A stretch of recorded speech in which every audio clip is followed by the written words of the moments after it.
Yesu Kristo ashimwe, ndabasuje bene data. Iki gitondo tubanje Imana hose muri byose, wowe tubana mu mwanya wa nibature aho uherereye hose. Yesu Kristo ashimwe. Nshuti zanjye bakristo b'itorero Irayono Mountain Church mu Rwanda, aho muri ku migabane itandukanye y'isi, Imana ibanezeze, Imana ibishimire.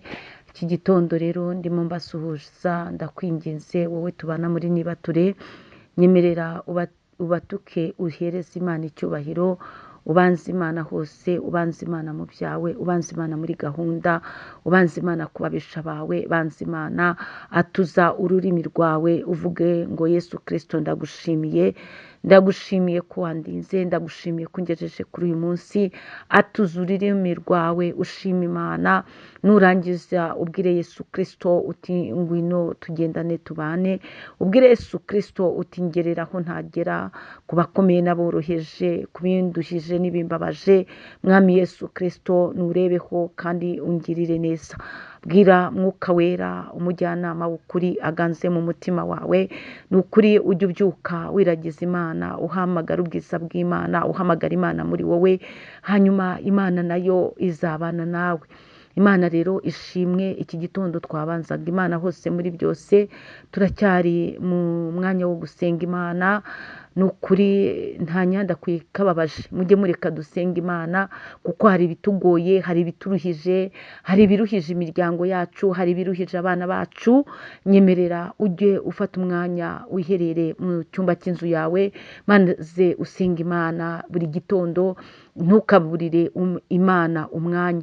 Imana rero ishimwe. Nakubwiraga ngo tubanze Imana, kandi turacyari imbere y'Imana mu mwanya wa nibature. Turacyari muri teme yacu igira iti icyatumye Imana ikurinda ni ukugira ngo ube uw'umumaro. Muri kumwe na Bishop Leonira, umushumba w'itorero Irayono Mountain Church mu Rwanda. Twavugaga ngo kuba uw'umumaro.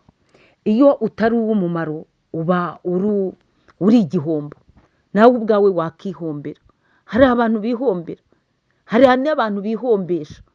Reka nkubwire, iyo ufashe ikiyobyabwenge, ndavugana nawe ukunda ibiyobyabwenge, bakakubwira ngo iki kiyobyabwenge, tuvuge nk'amatabi, tuvuge nk'ibindi bintu nyine by'ibiyobyabwenge abantu bafata, bakakubwira ngo byangiriza umubiri wawe, byangiriza ibihaha, byangiriza impyiko, byangiriza imyijima. Ariko wowe ukavuga ngo ibyo ni iby'abantu, ukabifata ukabigotomera, bikaguhindukira ikigirwamana. Icyo gihe wowe ubwawe uba wibereye igihombo, nawe ubwawe uba uri kwihombya. Wihombya mu buryo butandukanye. Icya mbere, wihombya wangiriza umubiri wawe. Kabiri, wihombya urimo kugana mu nzira zo gusohora umutungo wawe, zo gusohora ubutunzi bwawe, ubikoresha ku bitagira umumaro. Rero iyo umuntu atari uw'umumaro, akora ibidafite umumaro nyine. Ukora ibidafite umumaro.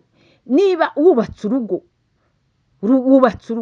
warangiza ugaca inyuma uwo mwashakanye, ni ukuvuga uri gukora ibidafite umumaro, bizanira igihombo umuryango wawe. Ni za nduru, ni kwa gutana, ni kwa kurwana.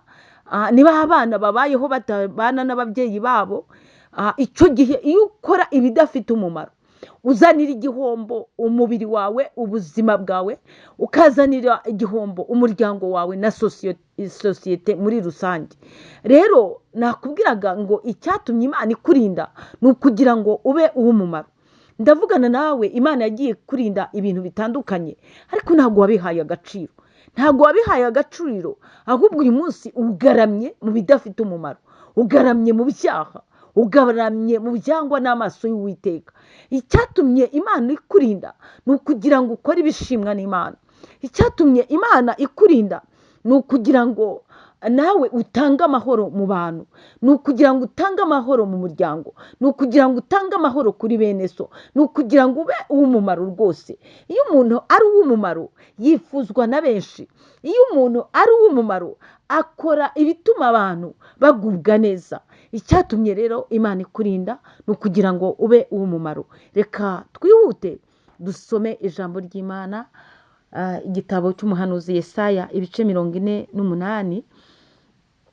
turasoma umurongo wa 17 na 22 handitse ngo iki? Handitse ngo titire y'ijambo handitse ngo Imana yifuriza Abisiraheli gukizwa. Nukuri icyatumye Imana ikurinda nuko yifuza gukizwa, nuko yifuza rwose yuko waba umuntu ufatika, uhamya Imana. Icyatumye Imana ikurinda nuko Imana yifuza gukizwa, nuko Imana yifuza kureka ibyaha, nuko Imana yifuza kureka ubwo busambanyi, nuko yifuza kuva muri iryo shyari, nuko Imana yifuza kureka ayo magambo yo gushyashyariza abandi. Icyatumye Imana ikurinda nuko yifuza yuko yewe waba umuntu uhamya Yesu Kristo ko ari umwami n'umukiza. Nuko Imana yifuza ko waba umugabo uhamye w'intangarugero. Imana yifuza ko waba umubyeyi w'intangarugero, waba umusore w'intangarugero wifuzwa muri sosiyete, waba uri nk'umusore umeze nka Yosefu. Yewe icyatumye Imana ikurinda nuko waba umukobwa umeze nka ba Esiteri, utuma abantu bose bifuza kuba nkawe, uba intangarugero. Umuntu wese, umubyeyi yakureba akavuga ati icyama abakobwa banjye bakazaba nk'uriya mukobwa. Icyatumye Imana ikurinda nuko uba uwo mumaro. Imana ishimwe, Imana ihabwa icyubahiro. Umurongo wa 17, Uwiteka umucunguzi wawe, Uwera wa Israheli aravuga ati ni njyewe Uwiteka Imana yawe, ikwigisha ibikugirira umumaro, ikakujya imbere mu nzira ukwiriye kunyuramo. Imana ishimwe. Iryo ni ijambo ry'Imana. Imana ni ikwigisha ibikugirira umumaro. Ibikugirira umumaro nta handi uzabisanga, ni mu ijambo ry'Imana. Ibikugirira umumaro uzabisanga muri Bibiliya yera. Ibikugirira umumaro ni uburyo ki ugomba kwitwara, ni uburyo ki ugomba kuzinukwa ibyaha, ugatera umugongo ibibi. Imana ishimwe. Rero ijambo rirakubwiye ngo ni njye Uwiteka Imana yawe, ikwigisha ibikugirira umumaro. Ntabwo izakwigisha gukora ibyaha, ntabwo izakwigisha inzangano, ntabwo Imana izakwigisha amatiku, ntabwo Imana izakwigisha kugira nabi mwene so. Oya, Imana izakwigisha iby'urukundo, izakwigisha ibyo kugira neza bene so. Imana izakwigisha ibikugirira umumaro. Imana ishimwe cyane. Hanyuma umurongo wa 22, nta mahoro y'umunyabyaha ni ku Uwiteka avuga. Imana ishimwe. Bishatse kukubwira iki? Icyatumye Imana ikurinda ni ukugira ngo uve mu byaha, kuko nta mahoro y'umunyabyaha ni ku Uwiteka avuga. Icyatumye Imana ikurinda ni ukugira ngo ubone amahoro, amahoro yo mu mutima. Nugira amahoro yo mu mutima, nawe uzatanga amahoro muri sosiyete, uzatanga amahoro mu rugo rwawe, uzatanga amahoro mu bana bawe, uzatanga amahoro mu muryango wawe. Kuko ijambo ry'Imana riratubwiye ngo nta mahoro y'umunyabyaha, kandi ntabwo watanga icyo udafite. Niba uri umunyabyaha nta mahoro uzaha abandi, nawe kandi ntayo uzaba ufite. Nta mahoro y'umunyabyaha ni ku Uwiteka avuga. Ariko icyatumye Imana ikurinda ni ukugira ngo ube umumaro. Kandi rero Uwiteka niwe wenyine ukwigisha ibikugirira umumaro. Imana ishimwe. Rero nakubwiraga ngo icyatumye Imana ikurinda ni ukugira ngo ube umumaro, kandi nta mahoro y'umunyabyaha ni ku Uwiteka tubwiye muri iki gitondo. Nta mahoro y'umusambanyi, nta mahoro y'umubeshyi, nta mahoro y'uhuguza, nta mahoro yewe, nta mahoro y'umwicanyi, nta mahoro. Icyatumye Uwiteka kurinda ni ukugira ngo uve muri ibyo byaha, hanyuma uhinduke umumaro. Imana ishimwe cyane. Imana ibaha umugisha, muhahe muronke, mugendane n'Imana. Uwiteka abagotesha ukuboko kwe kwera kwiza, kandi akomeze kukwigisha ibikugirira umumaro. Shalom.